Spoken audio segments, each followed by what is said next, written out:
Tell him he's underpouring. He's overpouring. Yeah. My supposed to be a splash, right? My bartender's trying to turn me into an alcoholic. Okay, gentlemen, we are start your engines. We are live. Okay. What's up, everybody? Hello. Welcome to another episode of Police Off the Cuff After Hours. My name is Mark DeMeo. I am joined with my co-host. I'm a ho-coast too. My co-host. Man, this vodka's kicking in early. My co-host in all things law enforcement, very handsome Bill Cannon. What's up, Bill? How's it going, man? We got a great guest tonight.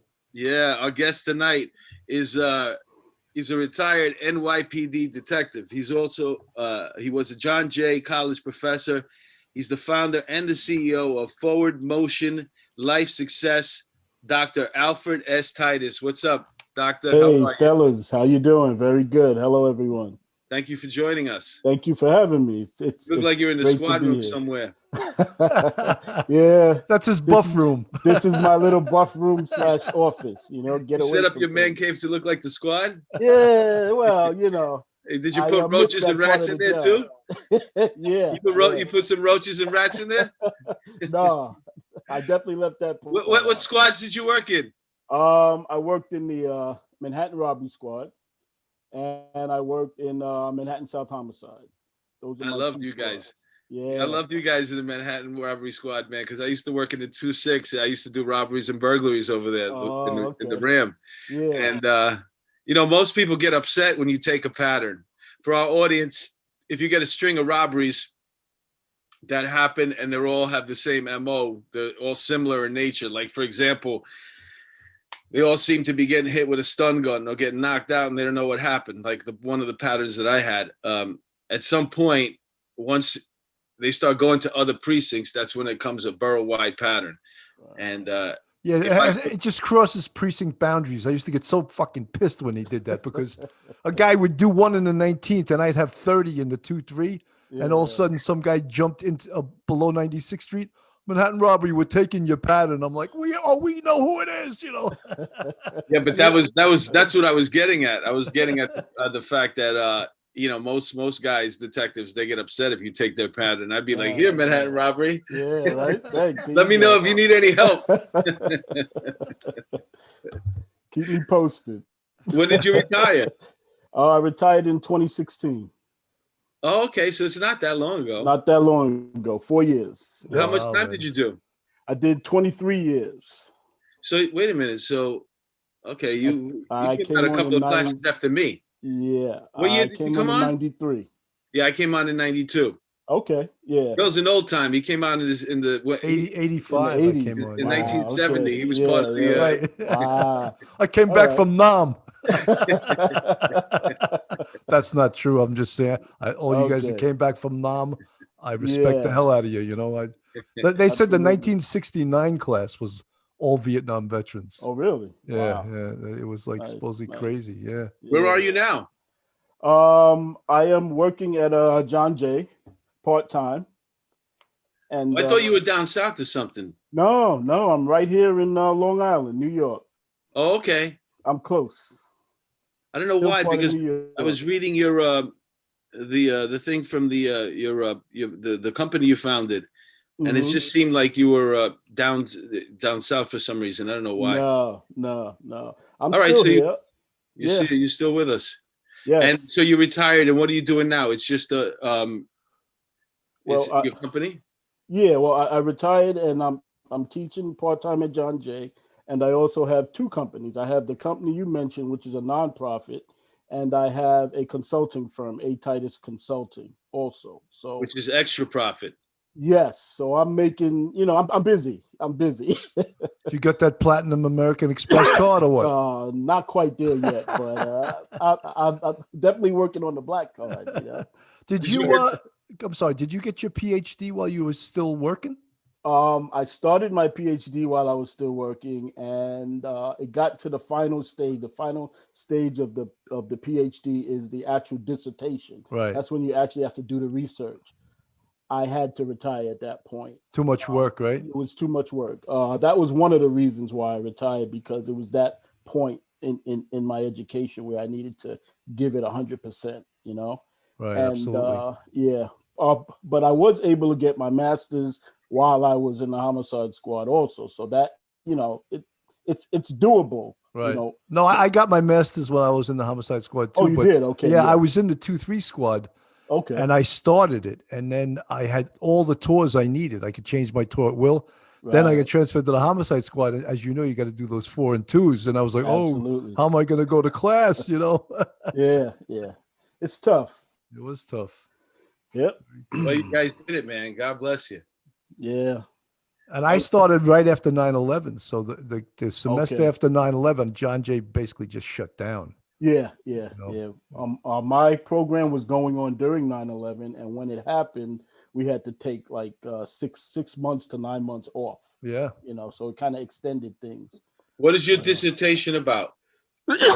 Excuse me. My dissertation is an examination of how Homeland Security, how 9/11 basically, and how the police departments transformed and began to prepare for to fortify the city and prepare after 9/11, how that affected community policing, how policing somewhat shifted, because prior to 9/11, it was all community policing. Then 9/11 happened, and all of a sudden, police departments now had to get new equipment. We had to do new training. We had a whole different mindset. Policing now became something else. So that kind of shifted police departments away from community policing for a short time, but we're going back in that direction now. So basically, that's what it was Well, about. you know, it was they had to staff so many new units too. You know, Absolutely. Joint Terrorist Absolutely. Task Force, Yep. counterterrorism units. Yep. Then they had those Absolutely. other units, SRG, and all these other units that Yes. raced around the city. You know, we Yeah. had I had Chief Anamone on a couple of weeks ago, and he made a recommendation that the department actually get rid of 7 precincts. Oh, really? Yeah. Wow. So it was. I mean, he wrote. The report he wrote was actually for John Jay College Oh, too. really? Okay. I'll send it to you Yeah, after the show. that'll be great. Yeah. I know that they were actually considering adding an extra precinct in Queens. I think that got sidelined with the whole defunding the police Yeah, thing. But exactly. that was one of the plans. Yeah, Where was that one supposed to be? I'm not even sure what part of Queens it was supposed to be in. Because I know they split up the 105, right? Was I that believe it? so. Yeah, maybe. You know Maybe what? It could be the 105, because I think that was the biggest. precinct in Geographically, Queens. yeah, that's huge. The Yeah, 105. Yeah. yeah. So maybe that it would make sense to put it there. Yeah, they get a lot of homicides in the 105. Yes. No, I'm kidding, man. Have you ever heard of a crime that made the newspaper in the 105? That hardly ever happens. There's a few over there, but not that many. Yeah.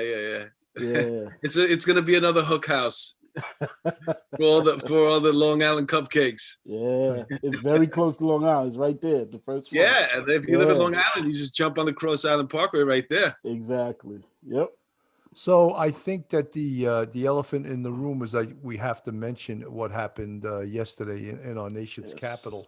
And while we're discussing it, I'm just going to put a couple of pictures up on the screen. Okay. We'll take a look. It looks like there's a wall of tear gas there. Yeah. Yeah. Yeah, I don't think that guy is a senator or a congressman. I don't know. He might be one of the new guys. Who knows? Yeah, he's brand new. They don't know about him though. Yeah. In all fairness, you know, we pay for it. We should have the opportunity to sit in that office every once in a while. Yeah. So I think you should get an appointment first. They said there was like 3 million people there. Wow. That's amazing. Yeah. Al, what are your feelings about what happened yesterday? There's a lot of well, first of all, I definitely do not condone violence of any type, any form, whether it be Black Lives Matter, Antifa, these guys. I don't know. I'm sure there's some of everything in here, all of the different groups, but it's very unnerving. It just Hey, makes us. It's my biggest concern is not the fact that they were protesting, not the fact that they wanted to get there, the fact that they got there, the fact that they got through, the fact that they got in. To me, that's a big problem. You know, that shows a huge hole in our security, in national security. This is Washington, D.C. We're not talking about, some little state or little county. This is Washington, D.C., the capital. Not only was it the capital, and I was talking about this to my fiance the other day, or just last night, actually. Not only was it the capital, but there was something going on in the capital. There's one thing to breach the Capitol when there's nothing going on, so security is regular. But when there's a session going on, you would expect extra security. And these guys practically just walked in, man. Yeah. Hey, Bill, can you just go back to that picture that you just showed before? Yep. Hang on a second.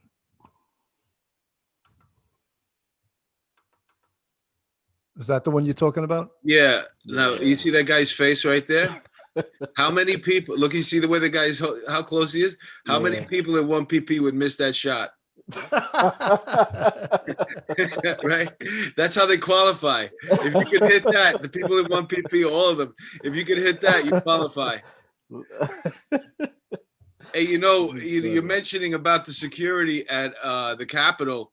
I had watched last night two comedians that friends of mine that I know went to Washington, D.C., and they were part of the whole thing. And the one thing that they mentioned constantly in their whole hour of talking about their experience was the fact that they had gone through the Capitol on two other occasions with other Trump rallies, and that they found it curious that they were able to walk through the parking lot. As they were getting closer to the Capitol, they were like, wait a minute, this is weird because we're walking through the parking lot. The two other times that they had gone through to the Capitol, they could never get close. They couldn't get in. The parking lot was something that they already were denied access to. Right. My point is that it seemed like they just were surprised that they were getting so close to the building, that there was no barricades for them, that nobody was stopping them, that there wasn't police presence at that point. I did see a couple of barricades getting taken down, but I also did see two videos. One is a little female officer, and she's waving them on to come, literally going like this for them to come in. And I saw another video where the Capitol Police opened up the what we were just talking about, those the guardrails there. They opened them up so then they can come in. Come in, yeah. I mean, there was already people in. Yeah. So that's pretty curious to me. It's like it's just I don't know what the purpose of that was. You knew this wasn't a surprise. This was something that was, as a matter of fact, the mayor of DC said that she was going to do something with restricting hotels and parking and all this stuff, so people would be discouraged to come.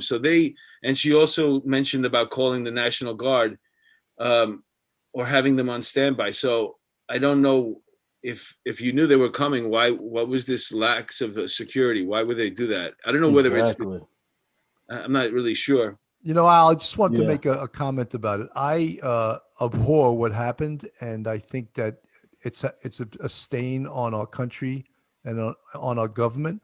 But yet, how the hypocrites that are going to act like there hasn't been 6 months of riots going on all over the country, and they're going to act like this was the first thing of treachery. I mean, they've been burning half the country down. They did it in New York, they did it in Minneapolis. They're doing it, and a lot of the other side has said nothing about the violence. Some of them deny the existence of Antifa. Oh, it's just an idea. Biden said that. It's just an idea. No, it's very real. It is very real. Just like these people that rioted and did these illegal acts at the Trump rally, they're very real too. And there's some organized people among them also. Absolutely. So it's just like the hypocrisy from both sides, is unbelievable. But as you said, I would never, ever support violence, No. It's very important that we, especially as a country, as America. I mean, we are the great America, United States of America. We have to set the example. What you see there is what you see in small countries that are not as developed as we are. Right. We need to understand that violence is not always the right way. It's just not the way to get to a solution. Al, I can tell you, I never voted for this guy. It's ironic. You didn't vote for him? I didn't vote for him, so I don't know how he got into that Wow. office. Yeah, well, What's funny is that they met. I think it was Schumer who said, "This is not the way America acts after an election. This looks like something that happened in Belarus or Venezuela." And I thought that was an interesting choice because, when the Dominion machines were being ridiculed, and there was a lot of, investigation going on about the Dominion machines. The first place they were used in Venezuela, and that's where they tested it out with by using them there. And what was it over? It was over an election that the people there felt like they were cheated out of. Wow. It just was an interesting choice of words. I'm not picking one side or the other. But what I want to do right now is I want to take a minute and just give out a shout out to the people that are tuning in tonight. Okay. Dookie, 4000. She's sad what happened. Yeah, I think we all are. I would definitely. I'm very upset about it. Mimi, I agree. Dookie again. Let me see. Mimi. Carrie Ardesenia. She says good evening. And John Chris, what do you think is one of the most important things you can learn as police officers? Example, report, writing, CPR training, etc. All right, we'll get to that. That's a long one. One of the things that we learn. John J. question. Enroll in Dr. Al's class. You find out. You know what? Joshua is Duty Ron's engineer, and he lives in California. Oh, okay. And, thanks for listening to the show, Joshua. Howdy. I'll say howdy back to you. Well, one thing that we can learn is that, or one thing that I learned was that Democrats need police officers just as much as Republicans. Yes. You know what I'm saying? Absolutely. I wonder how they feel now about defunding. I don't know. Yeah. They should have called some violence interrupters. Yeah, exactly. Or social workers to just talk everybody down. I just want to say this. I'm like a pretty simple dude when it comes to I'm a New Yorker. Mm-hmm. Pretty simple to figure out. I'm loyal to a fault. I have loyalty to several different groups. People that I grew up with, do or die. My brothers and sisters in blue, do or die. My comedy family, anybody that I know from performing, acting and stuff like that, that's my family. So when it comes to who do I protect and who I defend, that's what it is. And when you put in police officers in a harmful situation, in a situation where they're in fear, I could feel their hearts beating. You're being bum rushed by hundreds of thousands of people. And I know exactly what that feels like because I worked the West Indian Day Parade. So what I'm saying is that I'm there with you, and I disagree with violence. People have to protest. I've never protested anything in my life, but if you feel like that's your freedom, God bless you.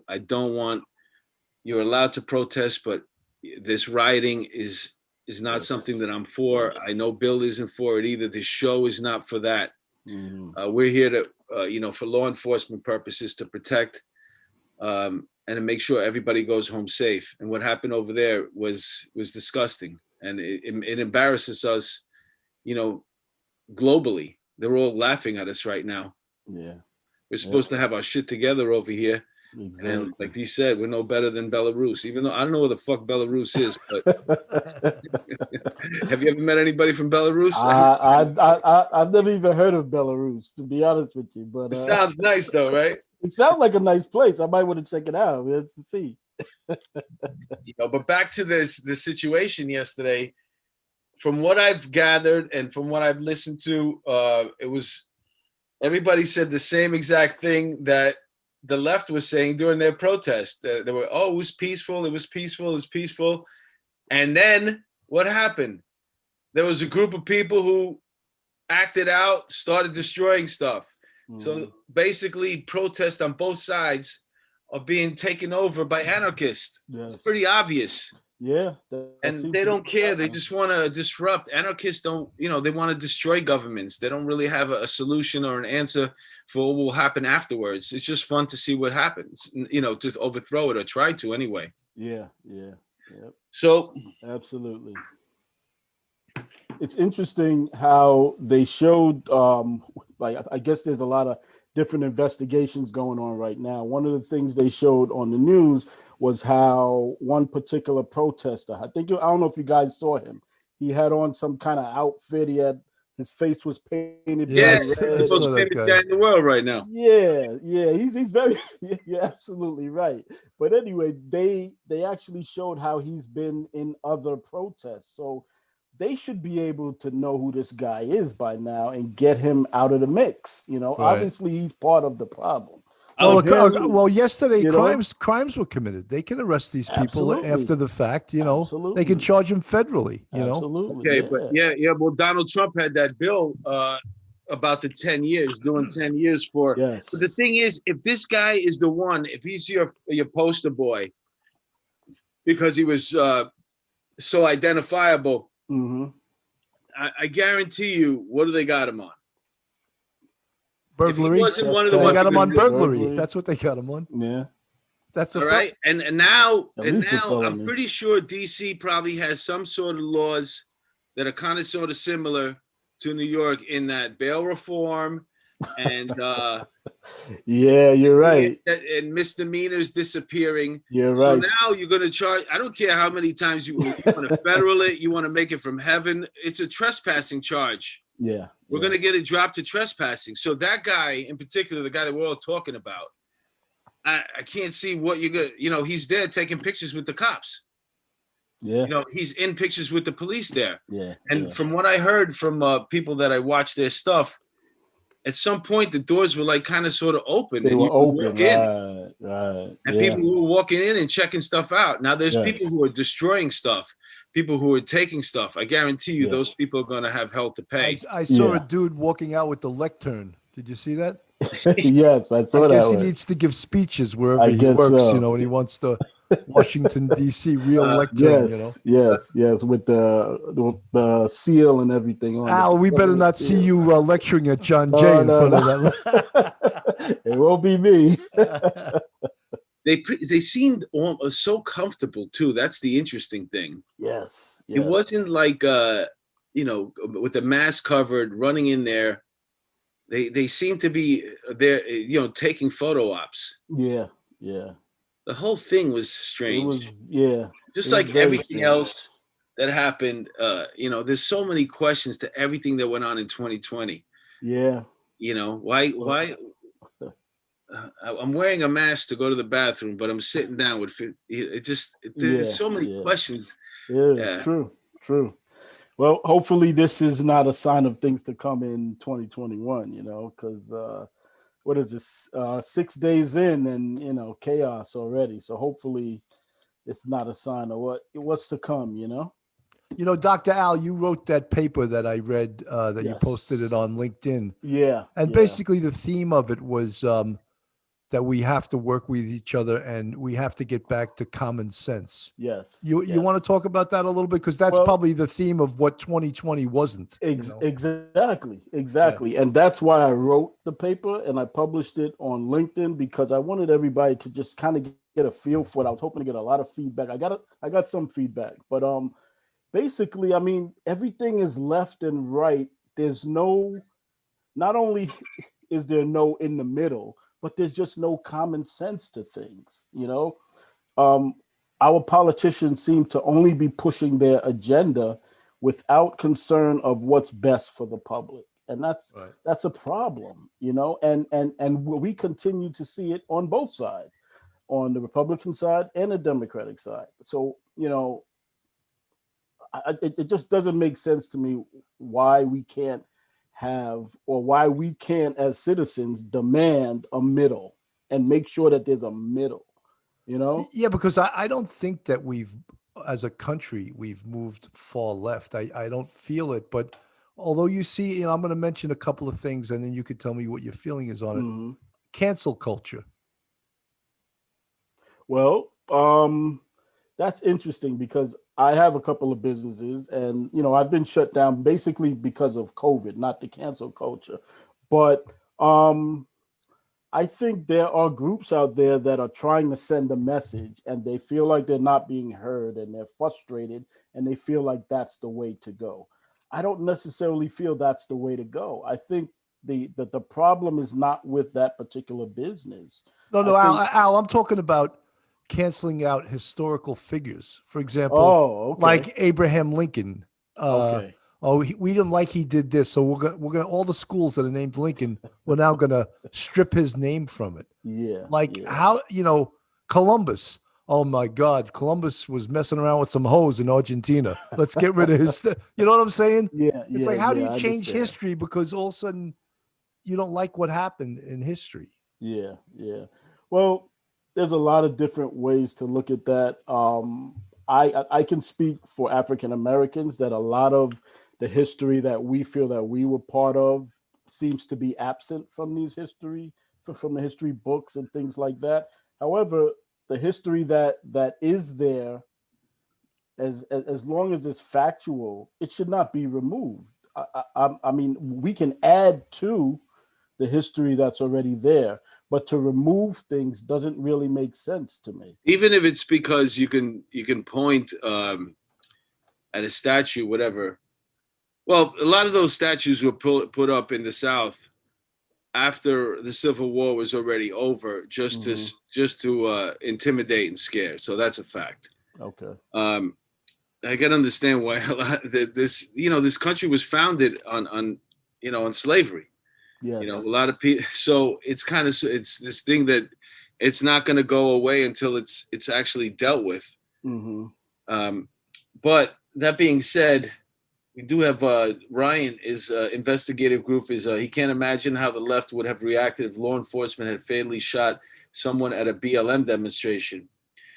Talk about the lady who was the woman who was killed. She was a former military, 14 years of service. I think she did 4 tours in Afghanistan. I watched her video as she was entering into or walking towards the Capitol. And I think a lot of people had that plan that we were going to make a difference. We were going to, storm the Capitol, but not like actually go inside the Capitol. Right. And once everybody was going, I can't imagine the mindset though. I wouldn't have. I don't think I would have done it, man. I don't think I would have went in either. I don't know. Unless they told me there was like some sneakers in there that I could use.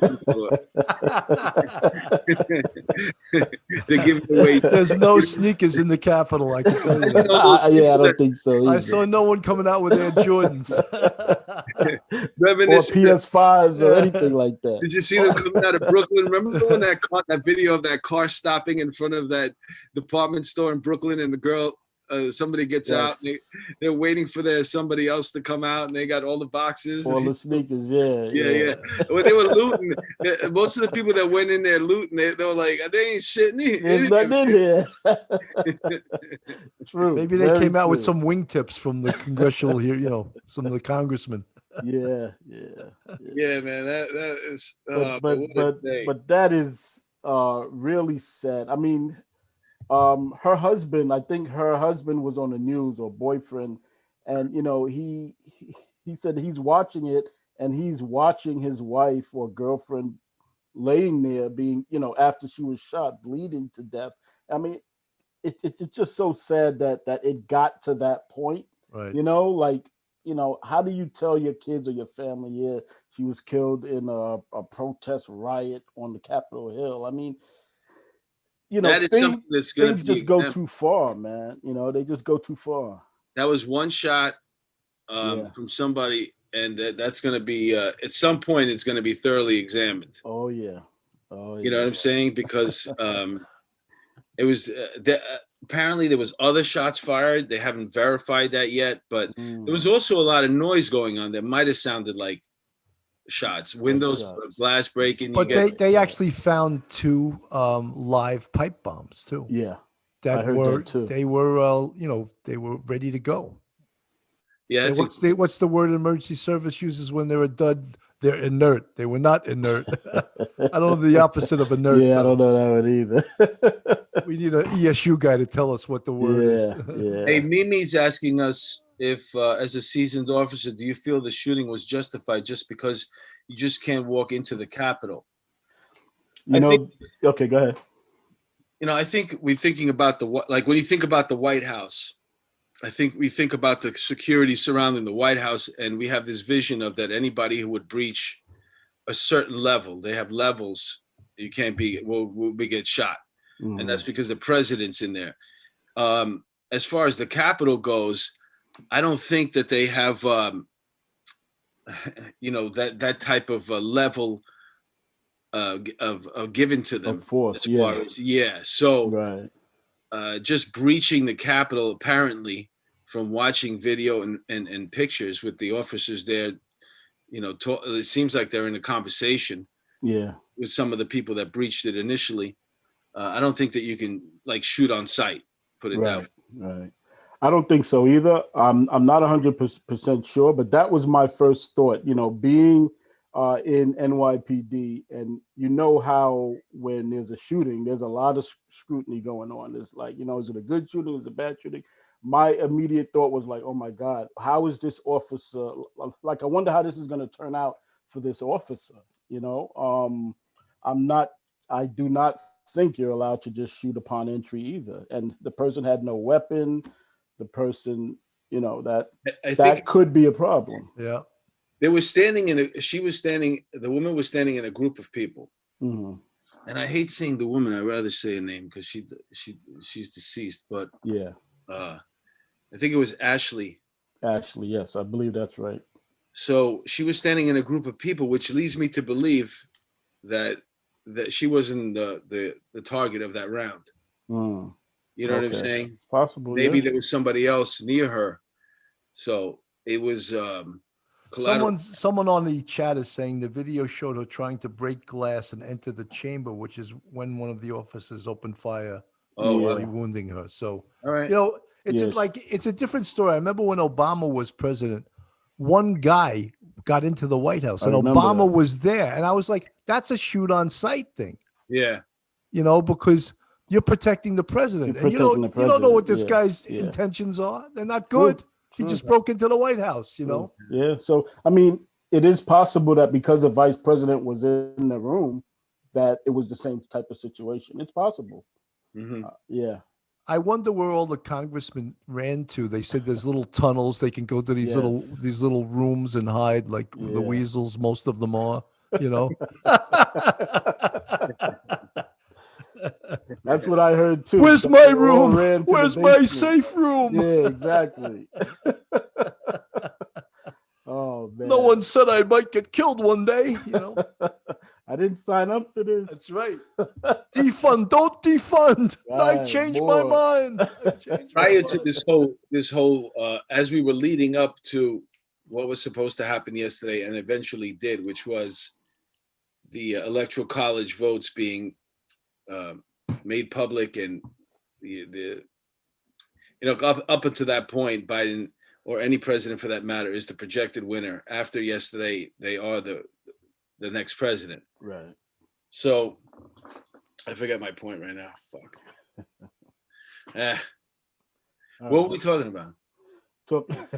We're talking about the events that Oh, happened yesterday. there were the senators and congressmen. Like, for example, Pelosi's house was vandalized. Yes. So was the first senator to come out and say that he was going to challenge the electoral vote. His house, Hawley is his name. Mm, His house was vandalized. okay. And there was a couple of other, what are they vandalizing? Well, he had a group of people in front of his house with his wife, and I don't know whether she's pregnant or they just have a baby there, but he wasn't home.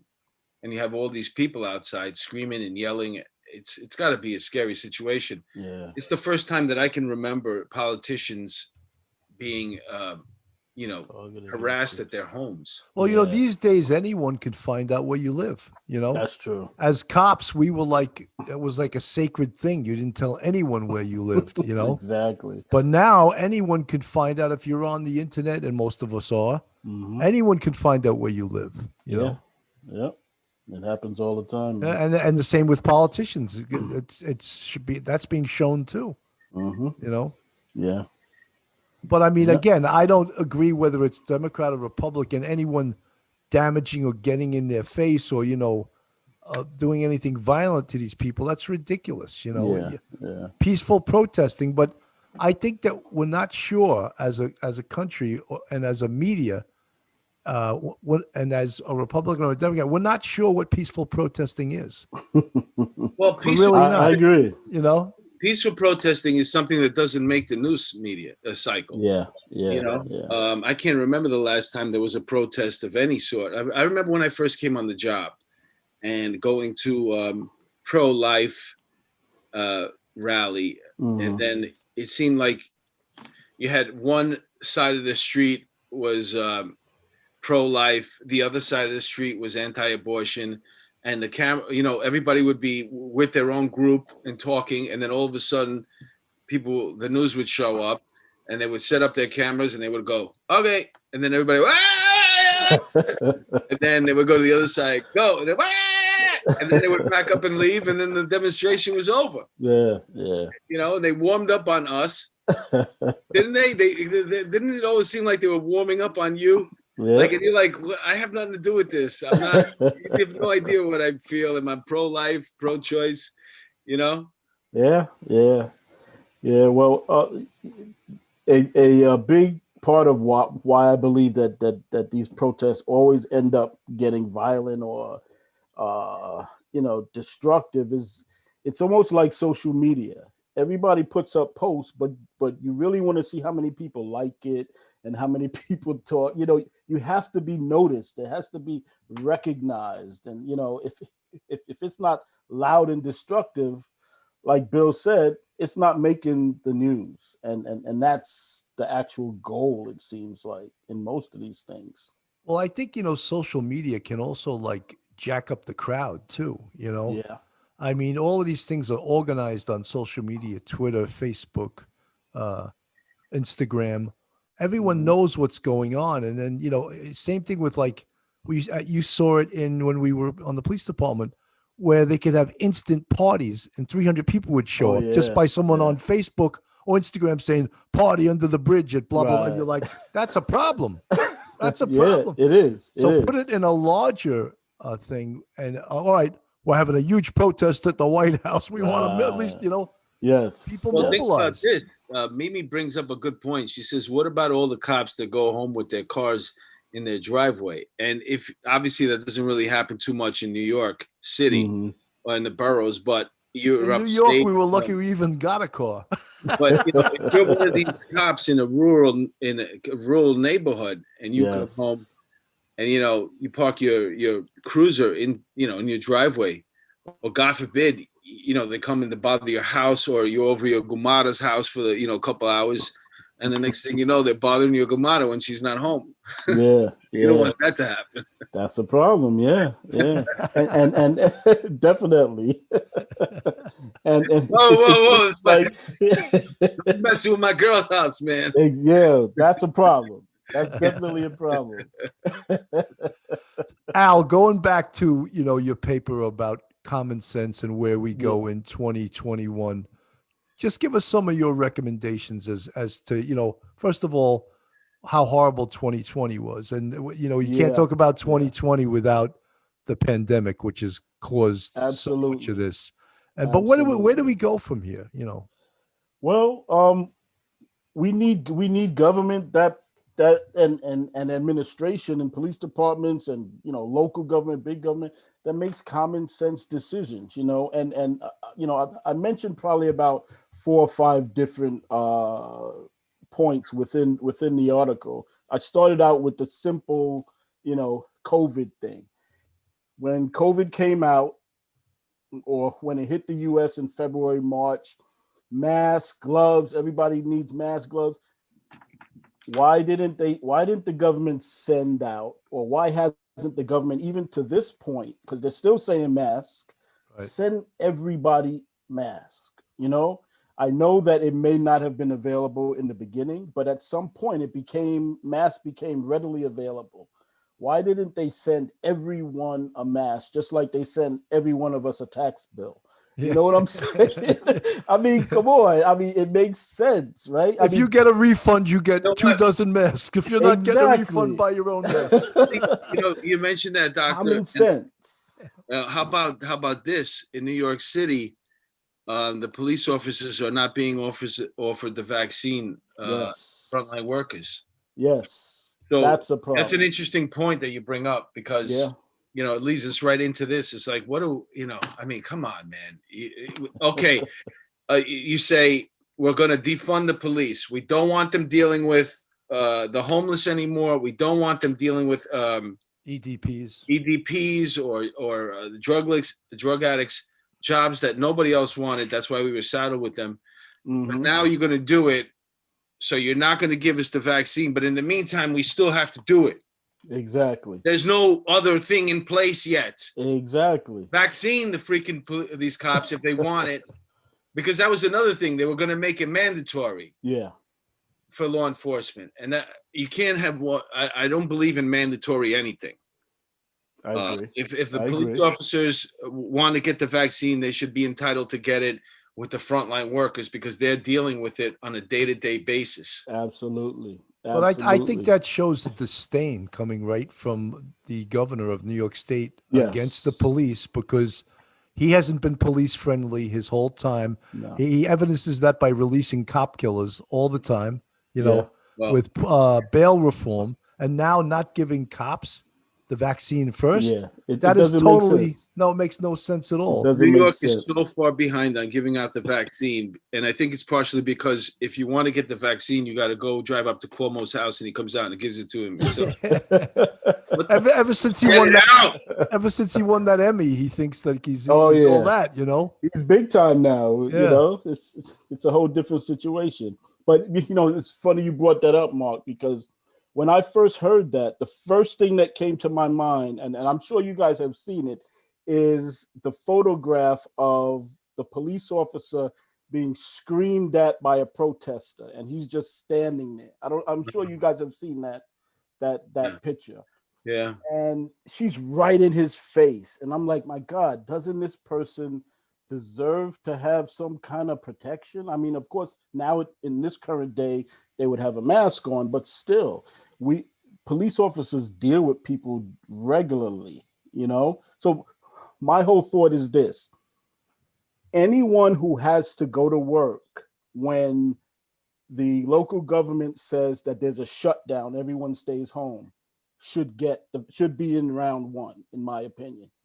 Anyone who cannot just stay home should be part of that because you're going out there. So that includes bus drivers, if the buses are still running, train operators, if the trains are still running, the people in supermarkets. I mean, I remember going through the shutdown that we had in New York, and I go to the supermarket and these people are there working every single day. I know. I thought of that too.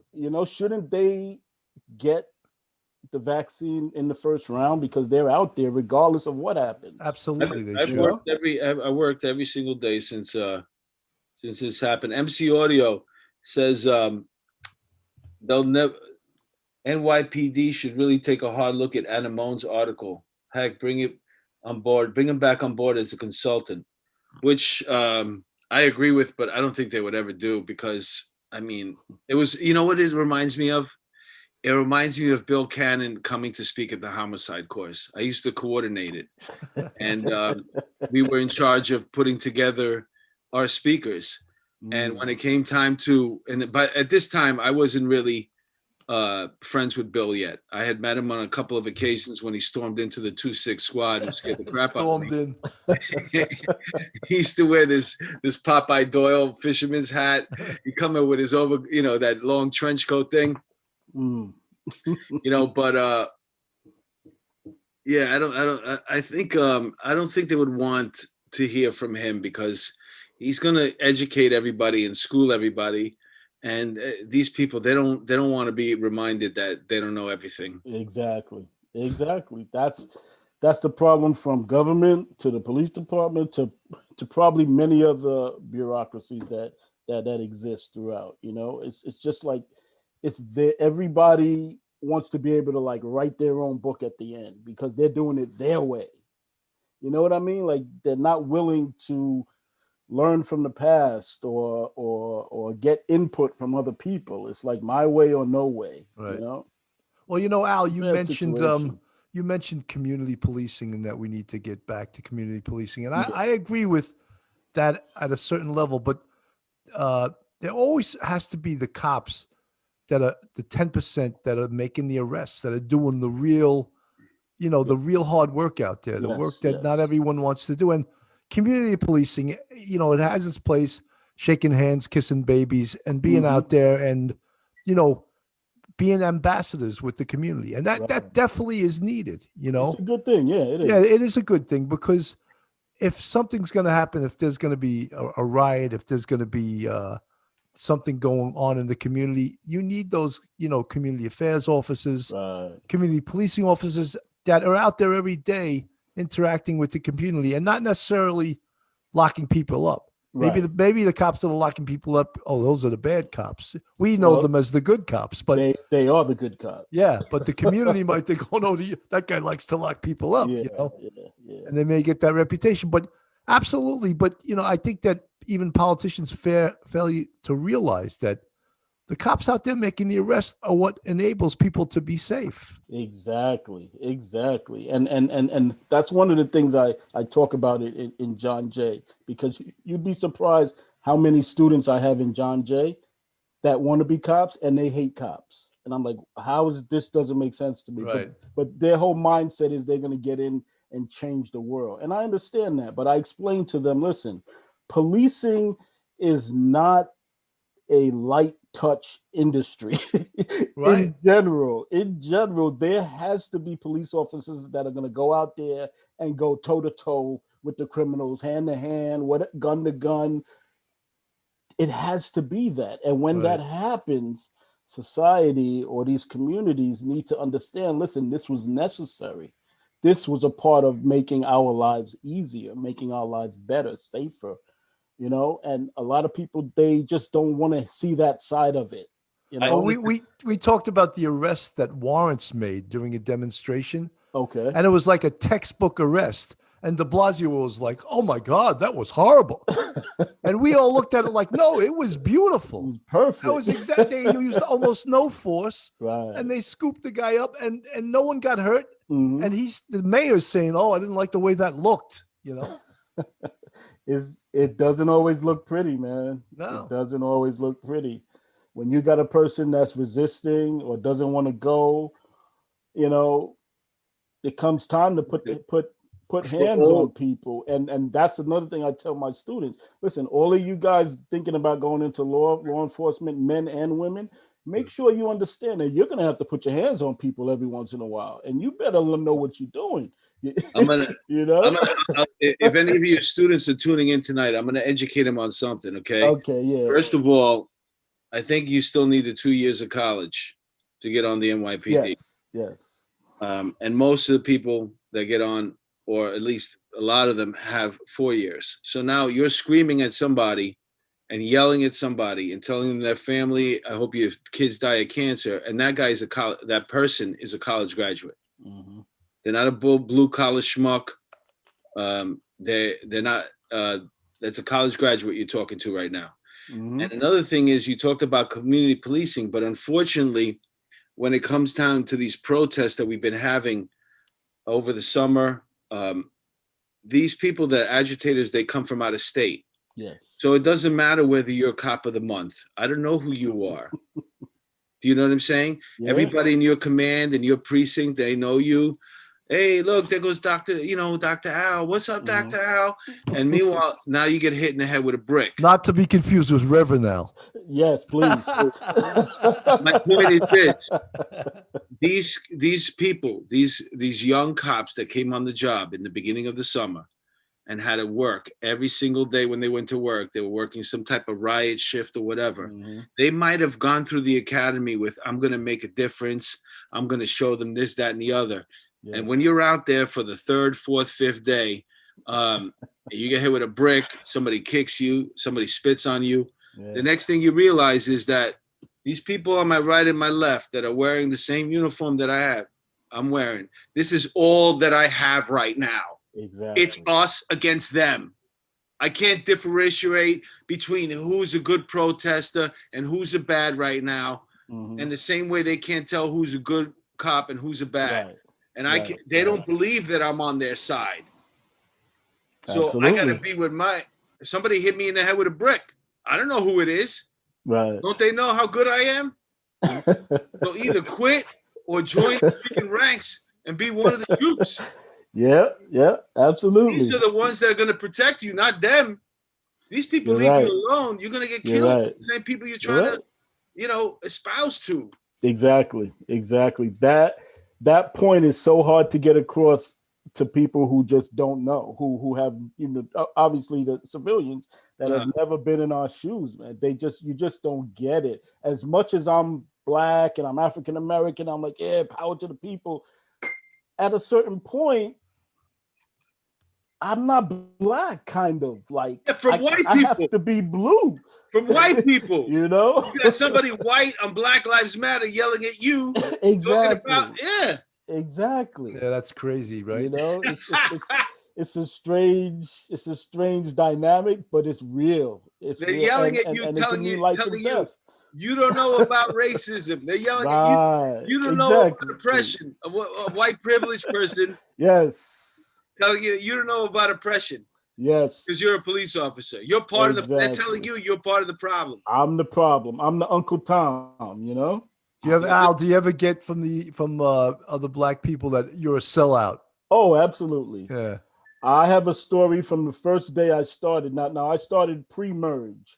So I started in transit and I worked in District 3, which is in Washington Heights and Harlem. So I go outside with my brand new uniform, shiny shield, nice leather. And I go out there and I'm thinking everybody's going to love me. They're going to be like, yes, a brother in uniform. Yes. Yes, brother, do your thing. That's right. I go out there and they're like, you fucking sellout. Fuck you. Fuck your mother. We're going to find out where you live. You sell out. Uncle Tom. I'm like, holy shit. Let me tell you, I did 6 months in uniform and never got back in uniform again for that reason.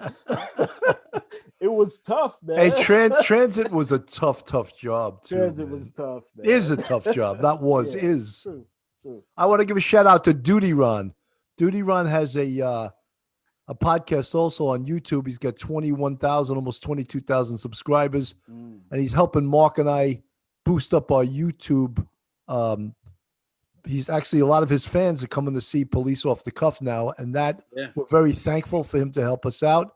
There's so much more to this than being funny and talented. There's a lot of technique to this, believe it or not, with algorithms and doing I can't even explain it to you. You have to be a computer genius how to build an audience. But I want to thank Duty Ron for helping us do that and bringing some of his fans over to our show.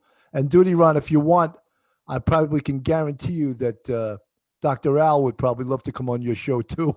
Absolutely. Just give me a call, Duty Ron. I'll share his info with you. What are the classes that you teach, John Jay? I teach research methods and statistics, one of the most boring classes. But I also teach criminal justice theory and policy, where we go into the policies and the theories behind it. And I teach a introduction to the American criminal justice system. And my favorite class I teach is a capstone class, which is for seniors, which they allow me to teach whatever I want. Oh, that's great. That's one of my favorite classes, yeah. What is your opinion on bail reform? Oh, New York bail reform. That's in the article too, but I didn't touch that too much. I think the idea behind it, the idea the ideology of it is good, but the way it's occurring in New York City is atrocious. It's unbelievable. I can't imagine being a cop today and making collars knowing that these people are going to be out before you even finish your paperwork. I mean, it's ridiculous. It's a backwards scheme. It just doesn't make sense. But Dr. Al, one of the things is in that I was also in academia too. I taught for 10 and a half years. Okay. And one of the things is they think that they can transition into community corrections. Yes. Which basically is to have the person be supervised within the community. Mm-hmm. And that's probably a good idea for some crimes, but not for all crimes. Yes. Serious crimes, they have to be punished. Exactly. Exactly. The guy who knocks out an old lady, he shouldn't be coming out the next day. No, he should not. Absolutely not. Absolutely not.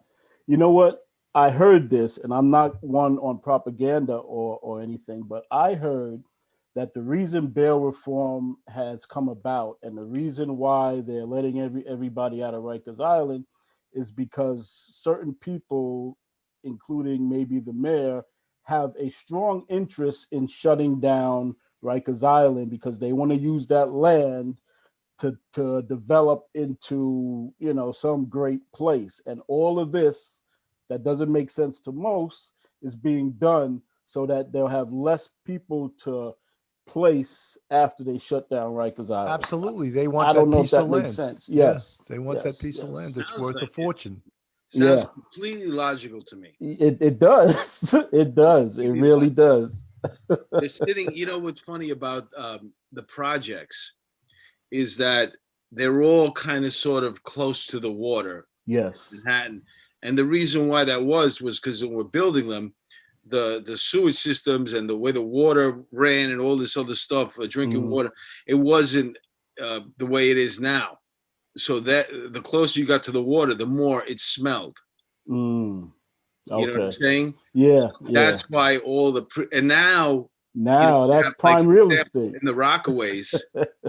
You got projects that are literally like looking over Rockaway Beach. Yes. You know what I'm saying? So it's like now they want the land back. Yeah. Hey, remember that plan, the officer next door? Yes. Yes. I do remember that. I'm going to put you in the shoot 'em up projects, but it's only $200 a month. Exactly. You're going to be the officer next door. No, I'm not going to be. No thanks. Where I worked in the Lower East Side, we had a lot of homicides in the Lower East Side. And there's a lot, matter of fact, that's where the most projects are in New York City, or in the Lower East Side. Except the 2-3 has the most. Oh, is it really? Yeah, I'm pretty sure. All right. But I know the 7th, they have a lot of them. The 7th, yeah. And we would go to some of these projects. Maybe I'm doing a canvas or whatever. And you go into some of these apartments and the view that they have is like all 3 bridges. Right, $1 million view. I'm like, holy shit! Like, wow, these big, humongous apartments, 3-bedroom apartments with this view and balcony. I'm like, wow. Al, did you walk into that apartment that had the 3 pit bulls, and they said, "Oh, don't worry, Brutus, Beelzebub, and they don't bite," and you say, "Put them in the bathroom, lock them in the bathroom because they like the way I taste," right? Exactly. Yes. That happened. They had those big chains on their neck. I was like, that's intimidating, Yep. Let's see who else we got here. We got a lot of people tonight, man. Oh yeah, that's good. Yeah, people talking amongst themselves. Oh, Duty Ron wants to know where you worked. Dr. Al worked in Manhattan South Homicide. Yes, Manhattan South Homicide, and I was a hostage negotiator as well. Besides, he's got all these credentials. He's ready to go. Yeah, I got all these credentials. Have gun will travel. Gemma Journey Grace, she's a friend of Duty Ron's. Mm-hmm. What does she say here? She says, gets meeting. She says something here. We're definitely having a lot of South Homicide. We had Irma. Irma's always on our show all the time. And she was on Duty Ron last night. Irma. Oh, was she? Every time Irma goes on a show, they want to fire me and Mark and keep Irma. She is a great person, She man. is great. I love that woman. Yeah, She's a she's excellent. good person. Yeah. Yep. So Everybody loves Irma. yeah, yeah. Okay, here it goes. Gemma Journey Grace. I think it's a shame police don't get as much support and praise as they should get. You're here to protect people, and the media makes all the police out to be bad. Yeah. True. Well, they need stories. Unfortunately, the news cycle right now is crazy. Like, I don't know what's going to happen with the news cycle right now once Trump is officially out of office, and because it's going to get boring. Yeah. And, when it gets boring, the news media, regardless of who you are and how much they wanted you in, they're going to forget. And once all this goes away and Joe Biden's all settled in and there's nothing going on, guess what's going to happen? They're going to go, whatever happened to that case where his son was taking money from, and they're going to look into it again. Let's dig into this and now. It's going to be brought back up somehow, and they're going to start investigating it, and stories will pop up, Yeah, So, very possible. yeah, you could have that job if you're asking me. So, Dr. Al, what do you see for 2021 for policing? For policing, well, we're still going to have De Blasio and Cuomo, so not much is going to change there. I think we're going to slowly see the department creep back up to normal numbers. They, even though they canceled a few classes, they did put 2 classes in since then. I think we still have some difficult times with police in the community. I still see that. I still see crime rising because they took away anti-crime and plain clothes. That is essential to crime fighting in New York City, period. We talk about that. We talk about that all the time, how important that is. That's going to be a problem. And I think, and not that I want this to happen, but I think there's going to be some kind of big case, some kind of big shooting, or almost like when the kid got shot in the stroller, and that was big news. There's going to be something like that that's going to happen. That's going to straw that broke the camel's back. Yes, and that's going to happen, and that's going to make everybody rethink everything. Dr. Al, we always call that the Brian Watkins moment. Do you remember Brian Watkins? No, I don't know. He was the tourist from Utah that came here with his family to watch the U.S. Open, and he was stabbed to death in Times Square subway. Yes. And that made crime in New York City.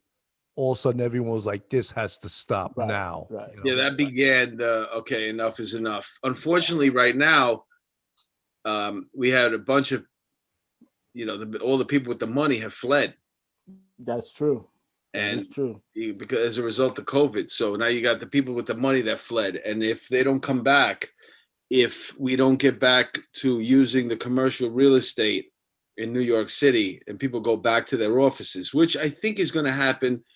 And, I always think it's just because, men who work in these places and had that gig where they traveled a bit, now you're home for a year.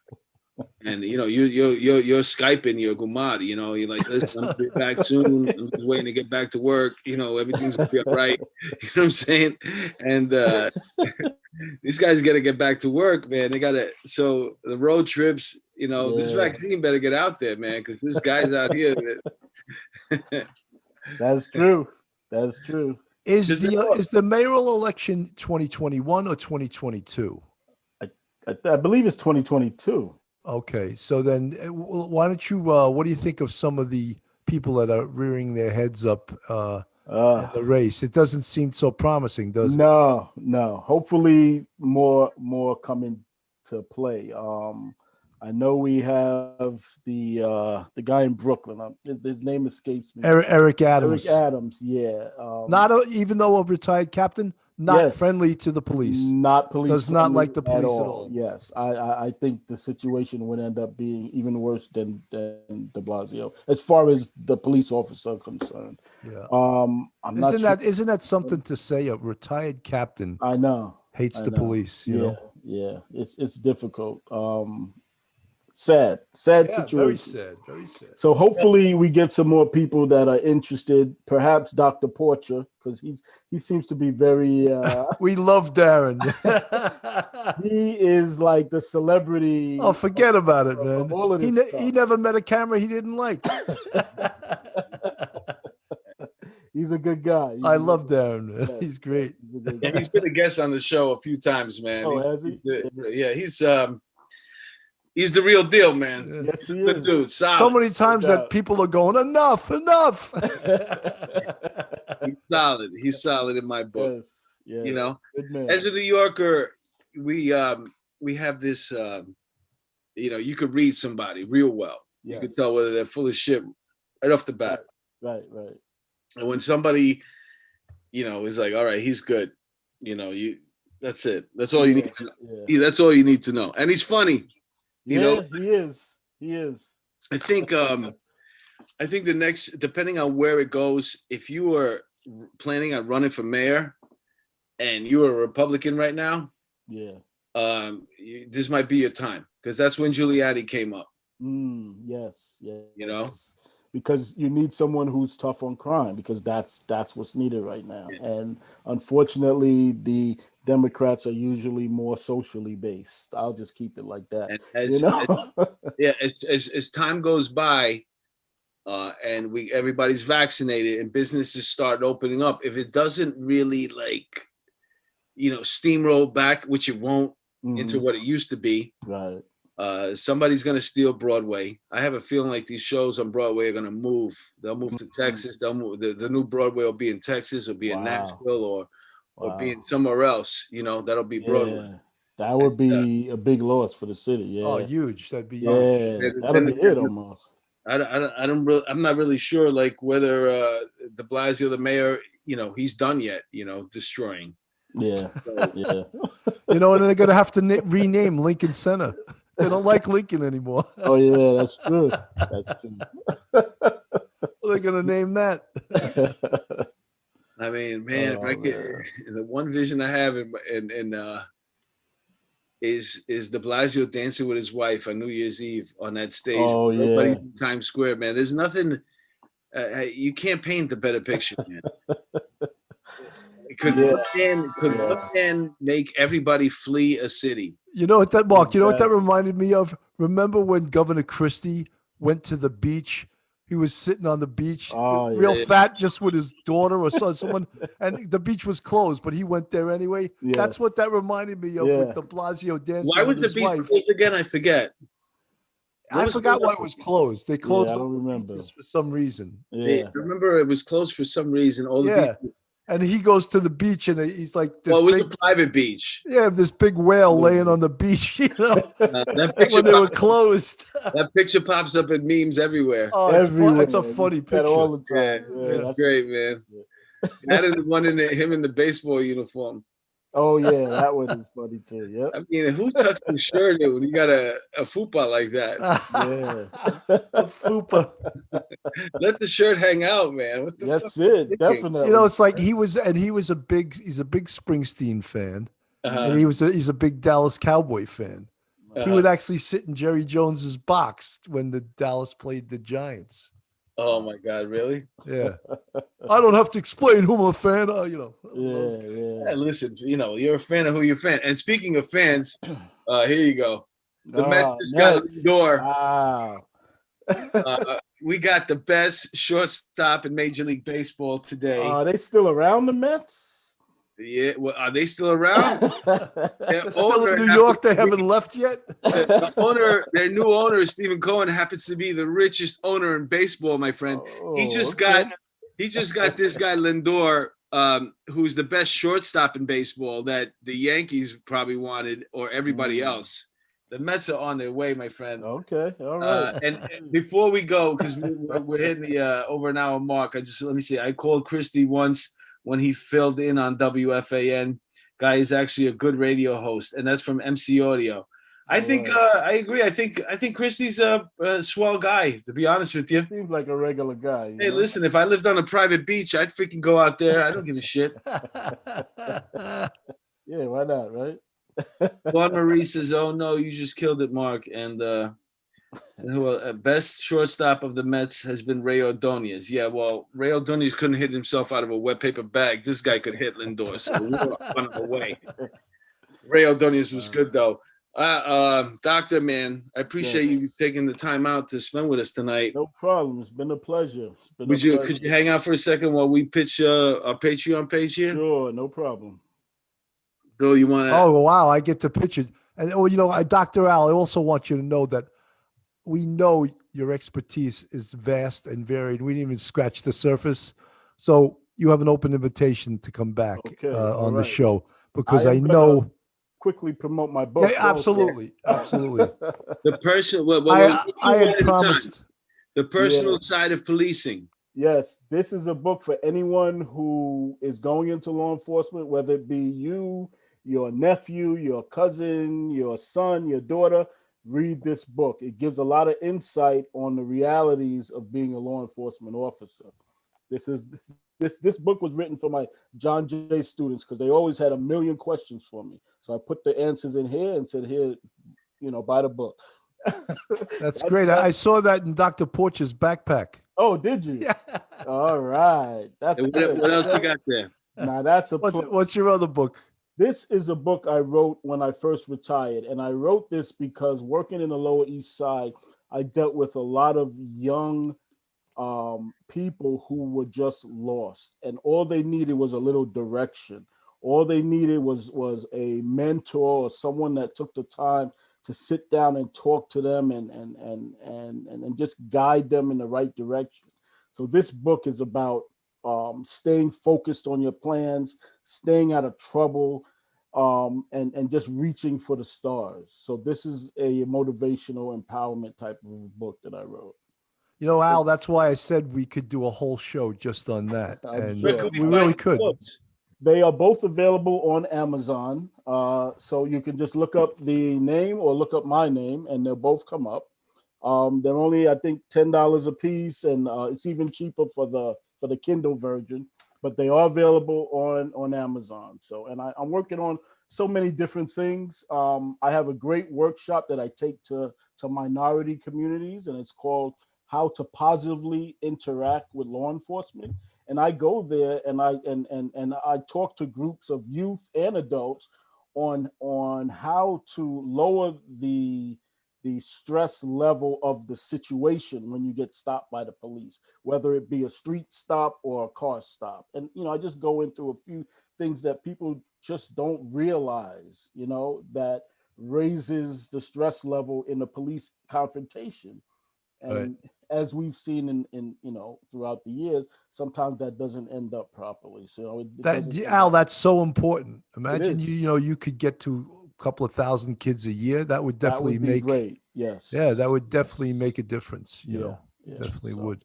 So now that we let Al sorry about that. promote his books. No, I'm glad you did. We want everyone to make money, including us. Oh yeah, we want you to. So we have a Patreon, and right now we're building it every week. We got 40 people that pay to see us every week. We give them extra programming, and the first level, which costs $7 a month, is called the Bucket. And that's why it's only $7, because you're in the bucket. The second one, which costs $9 a month, is called Polish My Rack. There's actually a picture of my rack that you can polish, and that's $9.